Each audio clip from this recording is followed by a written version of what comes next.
Hey, FlimsyLunchTray here, and welcome to our Saturday edition of our upgrade and commander build of the Tier 8 infamous historical German battleship, the Bismarck. Those of you who subscribed and are familiar with the channel probably know my voice is still a little deep right now because I'm sick with a cold, but I'm feeling better, but the voice isn't there yet. So, hope that doesn't bug you too much throughout the video having a deep voice flimsy. So, we're going to dive right into it. One of the first things we like to discuss, regardless of class of ship, is talking about what type of ship is it in the class. So like a battleship as an example. I like to say there's three types of battleships. You have long-range battleships, so something like the Yamato. You have more mid-range. They can kind of do both. Well, mid-range is more of being up closer because maybe your Sigma is a little poor on your main battery, maybe a little bit more tankier to a certain extent. Like Montana in my mind plays really good long range to mid-range. And then you get to the brawling battleships. They like fighting up close and personal, and that is Bismarck. Bismarck does good brawling at close range. She also does good at the mid-range. But she's not a battleship to be playing at long range for various reasons. Maybe I'll just end up discussing that a little bit. So with the Bismarck, just quickly summarizing real quick, one of the big things about the Bismarck is her armor scheme. It's very hard to citadel the Bismarck close to medium range, but long range, more of that plunging shell arcs that come in can punch through this turtle back into the citadel. So that's why you shouldn't be playing on long range, because you're more susceptible to be citadeled at longer range. But mid-range to close range, just turtle back armor, the turtle back isn't coming down. It's very hard to punch through to get to her citadel. Even historically, the Bismarck had fantastic armor scheme, and that is true also for warships. So she's quite tanky, but she can heal back that penetration damage much easier than trying to heal back citadel damage. So yeah, so let's just go ahead and talk about the modules briefly. Then we'll get into the upgrades, and then we'll talk about the commander. So you have an upgrade for the hull, the gunfire control system, and also your propulsion. So your buff with the hull naturally is hull B is increase in survivability, AA defense, and maneuverability. So Bismarck is a pretty maneuverable battleship, much to my surprise. Her rudder shift sits at 16 seconds. It's not bad. It doesn't quite feel like that for me for a certain extent, but it's pretty good. Main battery firing range 21.2 kilometers.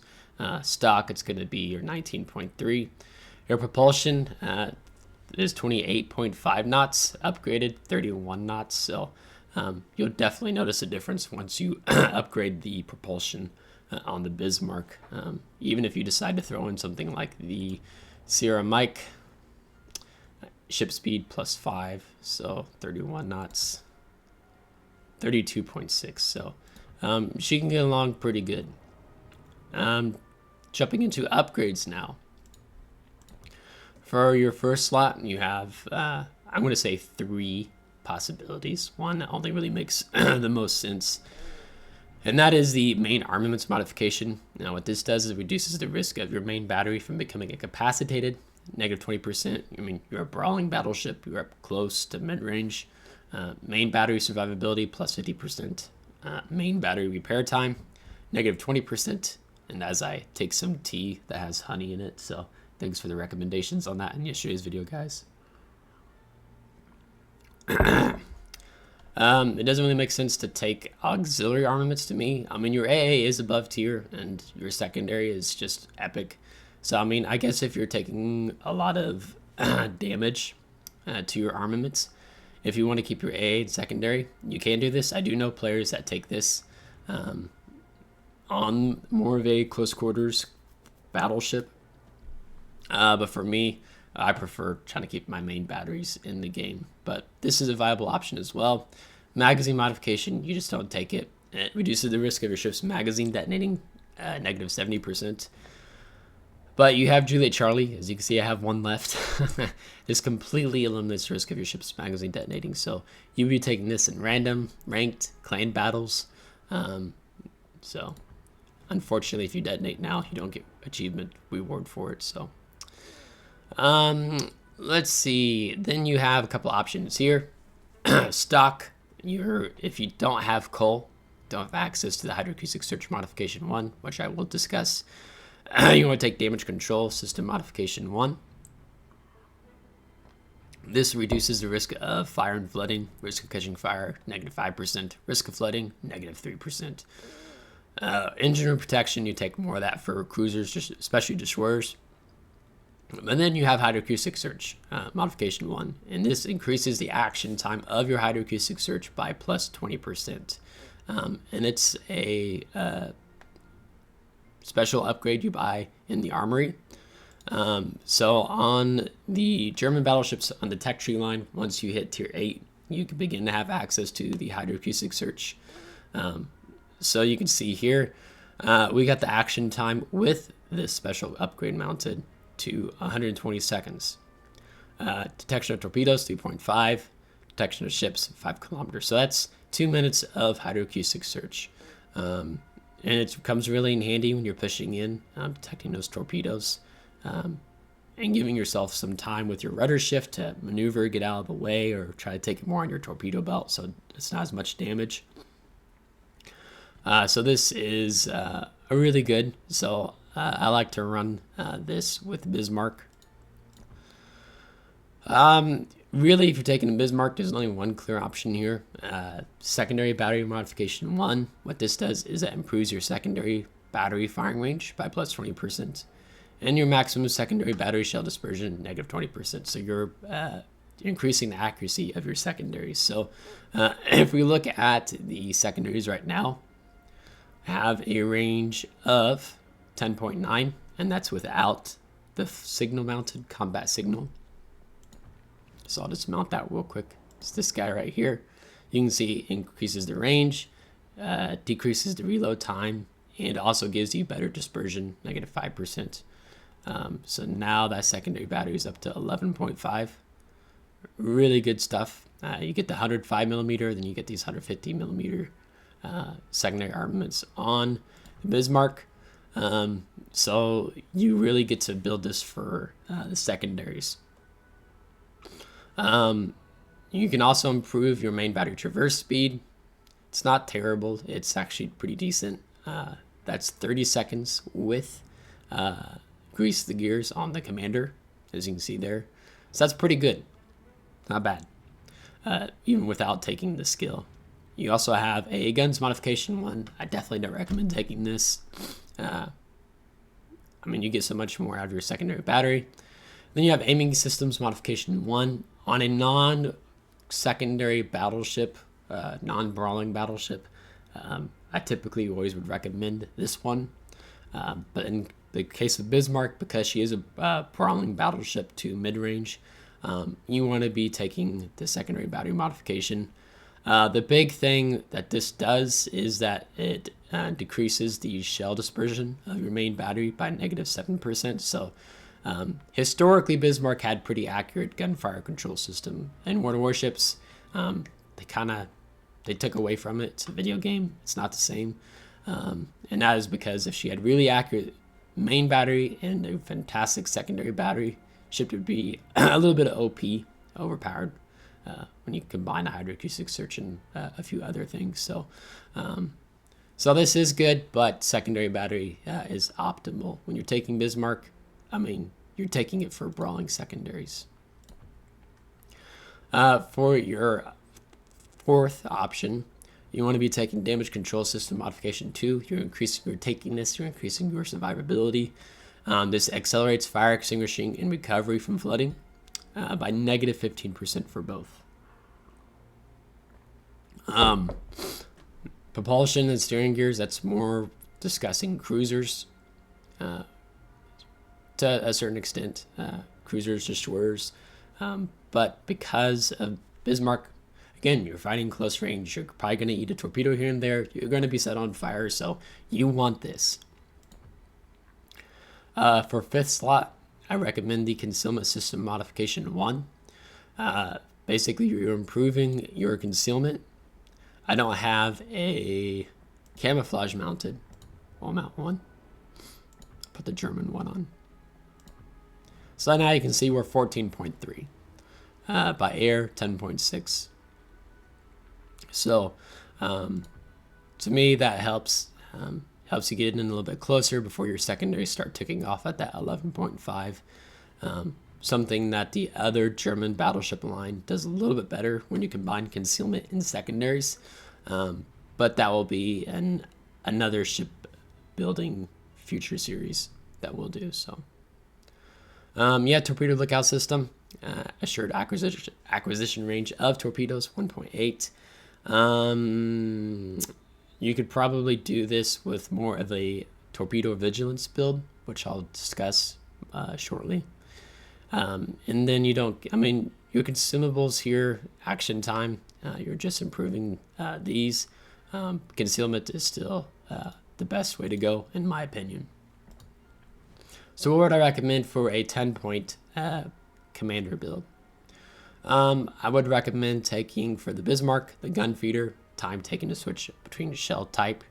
Her main battery, her reload time is 26 seconds. So it only takes you 13 seconds to switch between armor piercing, HE. If you saw yesterday's video where I feature this build, you can see I was switching between shell types here and there, especially as we dealt with destroyers and battleships. 3-point commander, I'd recommend taking Grease the Gears. Your main battery traverse speed improves by plus 20%. Really good stuff right there, and that's what helps us get to that 30-second, 180-degree turn time. After that, most players who take this, you're taking it for the secondaries. So I'd recommend going down the secondary line first. So 6-point commander, you're talking the long-range secondary battery shells. Extends your range by plus 20%. And then a 10-pointer, you want to take the manual secondary battery aiming. So that's like if I click and hold control and then I select a target, then you're going to begin to get that buff in your secondary battery shell dispersion. You can see negative 50%.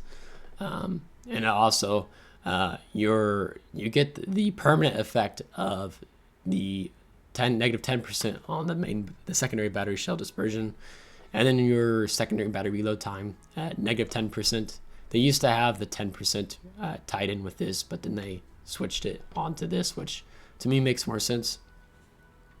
So that's a grand total of negative 60% secondary battery shell dispersion when you get it fully run for the maximum efficiency at 45 seconds.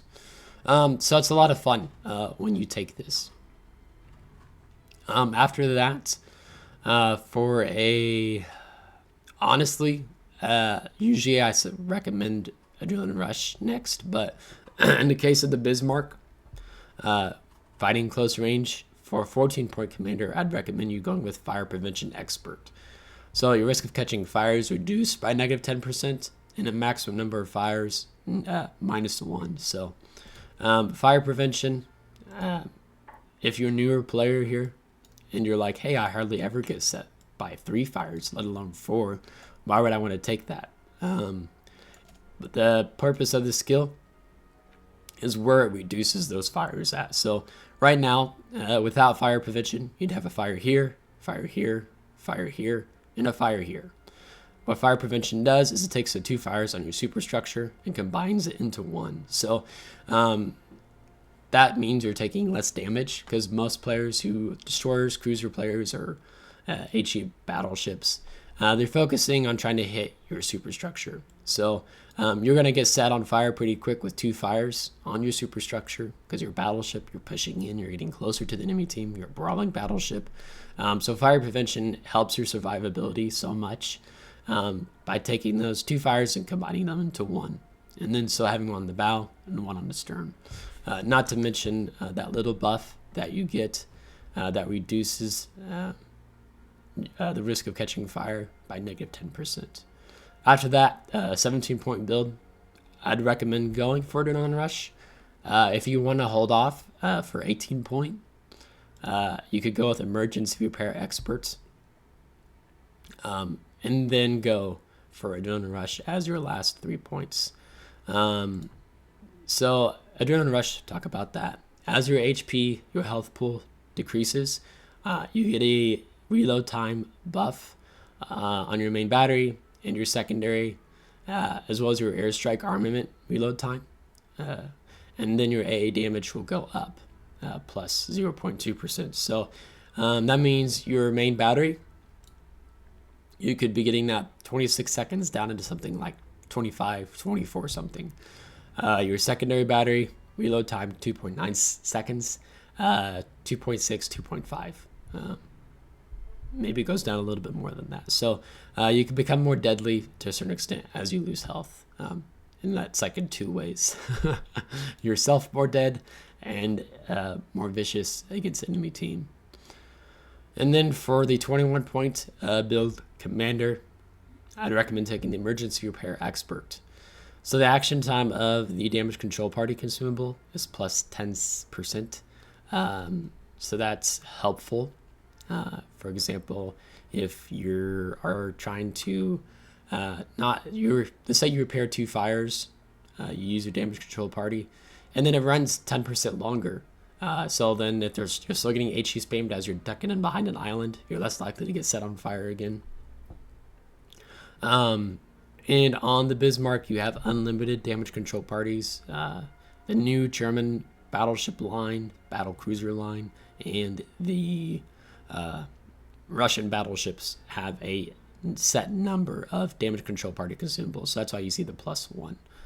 Doesn't really apply because you have unlimited on the Bismarck. It also improves your repair party time, the action time. So that means you're going to be healing for longer.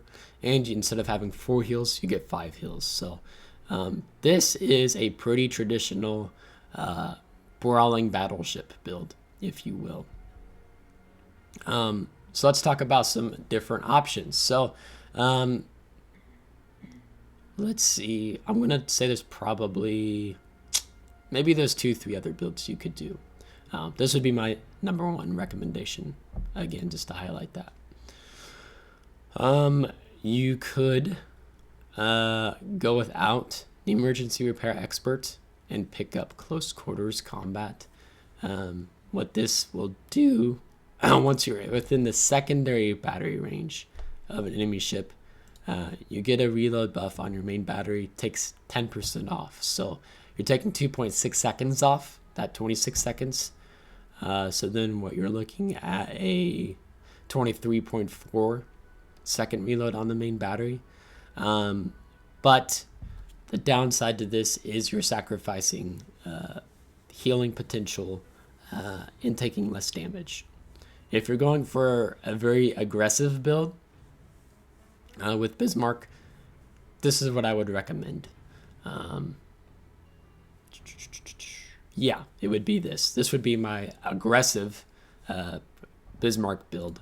This is the one that you're going to last longer. You're going to survive longer. So it means you get to ultimately do more damage long term rather than focusing on the short term. Another type of build you could do, you could drop the Adrenaline Rush if you're, I know some players just don't care for Adrenaline Rush. And if you're one of those players, I'd recommend dropping, don't take Adrenaline Rush. Take Basics of Survivability, your module restoration time, -15%, and your fire extinguishing time and your flooding recovering time are reduced by -15%. So that's also then you're becoming a bit more of a tank build at that point. Survivability build per se, because this is a defense skill. Well, this is the attack skill. So you could switch those 2 out, but just know your main battery and your secondary battery, as you lose health, they're not going to be reloading as faster if you take basic survivability. So 1 build, 2 build, 3 build. A 4th build, which I think probably works better for the FDG and the Gross Kurfürst. I'll be doing a FDG build probably in 2 weeks from now. I just got the FDG. is going for a vigilance build. So what I mean by that, a vigilance build, is that what this does is it extends the torpedo acquisition range even while the hydroacoustic search consumable is active. So your torpedo acquisition range goes plus 25%, and your torpedo protection damage reduction plus 7%. So you're spotting torpedoes earlier, and if you do get hit, you're taking less damage from them. And this skill also ties in with your hydroacoustic search. Why I would recommend this more for the FDG than the Bismarck is looking at the consumable of the hydroacoustic search. So right now, you can see torpedoes 3.5, ships 5 kilometer, consumable action time 120 seconds, and that's with the special upgrade mounted that makes that consumable last longer. We go to the FDG, 4 kilometer, you're detecting torpedoes, and then detection of ships 6 kilometers. And without taking the special upgrade, you can see we're at 120 seconds already. So that's why I think it would probably be a vigilance build would be a bit better on the FDG or the grosser curve first. One of the things with that is if you go into your armory, there you can purchase 2 commanders, one for 1,500 doubloons, one for coal, 35,000 coal, where the torpedo acquisition protection damage reduction is still plus 7%, but the torpedo acquisition range is plus 35% instead of that plus 25%. So you're extending out your torpedo acquisition range on both these two guys. Then maybe maybe you want to run that on FTG or Ghost Curve first. And then on the equipment, you can drop the concealment system. And I don't know if this actually builds on top, increases the assured acquisition range of torpedoes. I don't know. I'm actually not entirely sure at this point in time. So maybe one of you can let me know in the comments if that stacks on top of a vigilance build, if it extends the assured acquisition range of torpedoes. Because it says you have the assured of 1.8, but it increases the assured acquisition range of torpedoes. How does it word it here? Acquisition range. So yeah, it sounds like it builds on top, but if that's not the case, let me know in the comments. I don't want to give incorrect information. So you can take that torpedo lookout, means you're giving up concealment, then take this. So if you're taking this, then what type of build am I recommending at that point? So probably if you're taking vigilance, so you got 2 points left right now.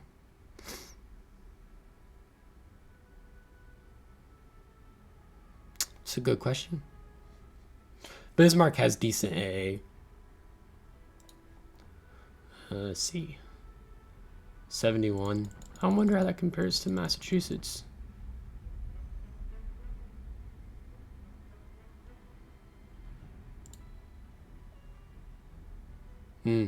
Massachusetts still better. You could go for priority target, really good skill, but in doing this type of build, again, you're giving up the emergency repair expert. You could give up adrenaline rush and take emergency repair expert, then like go preventative maintenance as an example. So, it's the vigilance build it's not common. You get more money's worth out of this build. That's why of the 4 build options I've showed you guys, 2, 3, you can go drop that, you can pick that up. 4 is not many players take this, and the overall worth you're getting out of your health lasts much longer, but it's kind of funny to pick up torpedoes at like 5 kilometers away instead of that 3.5 kilometers right now. So I don't know, it's a build you can hop back and forth. You can try it out if you like, but I think if you want to invest into a good commander build for Bismarck, I would recommend this. Yeah. Let's see, anything else I want to discuss? You do have access to spotting aircraft and fighter aircraft. Your main battery range, as we discussed, is already that 21.2. So I typically run fighter. In yesterday's video, I'll link a little like icon to it in the top right corner because we're about to wrap this video up if you want to watch that battle. I was using fighters against a Ranger and also a Shikaku at a 2 CV battle. So we got a defense expert in that battle too. Mostly just from the Ranger because tier 6 versus tier 8 anti-air. So fighter, yeah, that's what I usually run with because again, spotting aircraft, you're trying to, if you're playing at that far away, just to get a buff to that 20% of that main battery fire range, you're playing Bismarck wrong if you're playing it at 20 plus kilometers away. It's meant to get in close to that 15 kilometer and under, especially when you get in that secondary battery range of the 11.5. Like I might set myself up in a kiting position and kind of reverse into the enemy once I'm close enough. And then utilize secondary battery and your main guns. So yeah, so I think that really wraps up what all I wanted to say here in this video. You do have the unique commander. You could run him on Bismarck. I'm gonna run him. I'm running him on some other battleships right now. Lutjens, you can see I have him specifically trained for Scharnhorst, but I move him around on Odin. Graf Spee, a few others. He has a different unique build. You can buy him for 175,000 coal in the armory. He has increased preventive maintenance, and then he has the main battery traverse speed. So when Gross Kurfürst moves to the armory for coal, it will become a special ship. So then I can easily move Gunther Lutjens onto Gross Kurfürst without having to spend Elite Commander XP just to retrain him, since that's a tech tree line.